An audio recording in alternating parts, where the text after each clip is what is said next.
Welcome back. Today, November the 16th, marks the 161st anniversary of the arrival of the first Indian indentured labourers in Port Natal.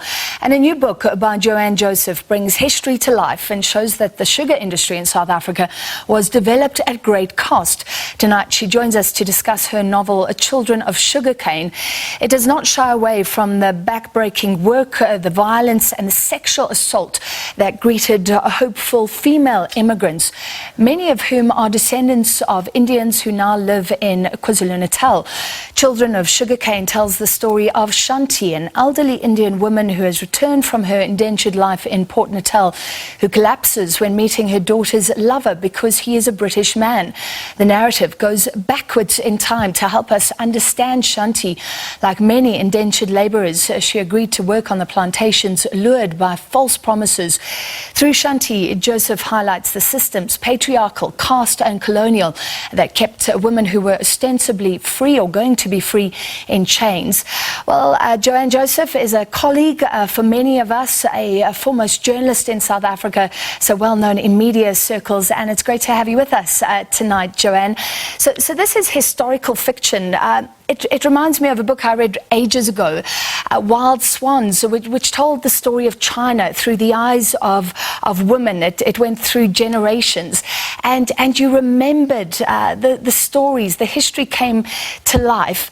Explain how your own family story, the story of the women in your family, and there was this gaping hole as well because you didn't know, in fact, the story of your great-grandmother. How did all of that conspire to inspire this book? So thank you very much for having me, Francis. First of all, I mean, it's probably the story of many young South Africans now, or contemporaries of my generation, younger South Africans of Indian descent as well, who would very much like to know about their history, or, you know, perhaps just haven't had a chance to delve into the background of their great-grandparents and how they came to be in the country. Very few of us are familiar with that history. And I think for me, the journey of trying to uncover the life of my great-grandmother proved to be both a fruitful one and a frustrating one, because on the one hand, there was some information available about her, about why she came to South Africa, or how exactly she got onto the ship, where exactly she indentured, which was Port Natal and so forth, but there were massive gaps in her life. And the more I began to read about her, the more I began to realize there were stories of dozens of women, thousands of women who came through as a result of indenture between 1860 and 1911. And in that period of 51 years, so much happened. But there is a gaping hole, as you say, in our history. We haven't fully explored that, or the little that we know has been swept under the carpet. It's not being widely taught as part of the school curriculum. It's not being taught in detail, even where it is being explored to some extent. And so I thought there was a gap in our South African knowledge, and that needed to be filled in my view. So Shanti's story is so hard to digest, because you see her later in life, it begins there, she's a teacher, and then it goes back to her early life, and it shows that she has such promise. She was chosen, picked out by another woman, it was all clandestine, but given an education, and you see she's a woman with hopes and dreams. Was that your goal? To make one of these women that we know about, all these women working on the fields, but she is a real person. Well, she was in my mind. I mean, of course, this novel is a representation of history. So it's not pretending to be history, but it is drawing strongly on historical fact to do that. And education becomes such an important theme in the novel, Francis, because that is the one thing that liberates Shanti's mind. She has the realization after this rudimentary education that she receives that there's more to life out there than simply succumbing to an arranged marriage and being told and dictated to by society as to how she will continue to live within its conventions. And of course, she breaks out of that. Part of her rebellion comes from knowing that there's an entire world out there to explore. Also, the fact that she's a talented writer. She feels she has this deep love and passion for language and poetry.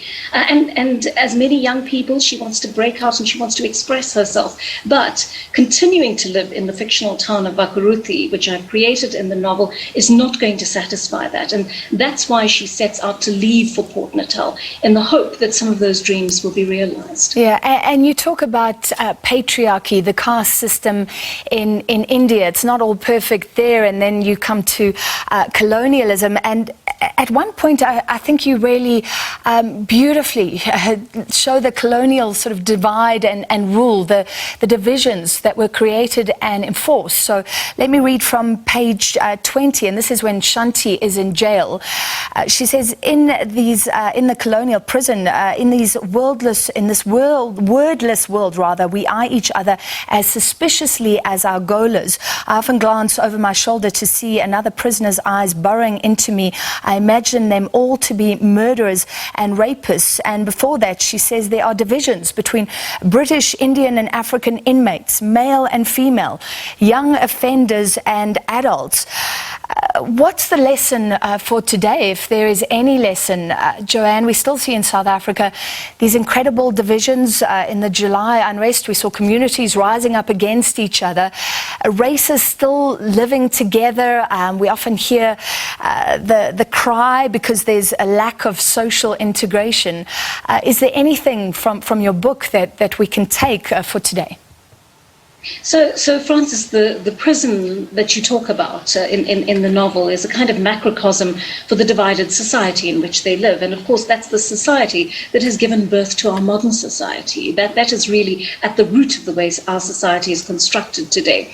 So we've gone through all of these changes. I suppose we had an echo of colonization in terms of apartheid, and we're still, in a way, recovering from that. But we haven't come face to face with the demons of our past, with the demons of both our colonial and our apartheid past, which are so intrinsically linked. And of course, that has resulted in a society where there's very little social cohesion. So one of the issues I tackle quite strongly in the book is Indo-African relations. And it's quite important to talk about how those relations came about. The notion of the British setting up this relationship with them at the top of that pinnacle, while Africans and Indians sit at the bottom, and they mediate that relationship the entire time, so that the Indians and Africans are never a force that will be united, that will rise up against the British or find the rebellion in themselves. They will always be suspicious of each other. They will remain wary, and so they have remained wary. So we have remained wary of each other through the centuries. And 161 years later, for me, the big lesson is this is our chance to stop and say we cannot turn back the clock. We cannot rewrite history, but we can write the present. And we can certainly write the future. And in my view, those open discussions and dialogues need to take place in a robust but respectful way, in as many fora as we can find, whether they be religious institutions, secular institutions, learning institutions. The spaces do exist for us to try and find some kind of common ground and rediscover each other, so to speak. And I think it was Professor Jansen who said that this book will be very significant in the whole debate around decolonizing education in South Africa. Well done, Joanne. It's beautiful to read. It's such a cliche, but once you pick it up, it is incredible. It's incredibly hard to put down. And that's Children of Sugarcane. And we were in conversation with the author, Joanne Joseph.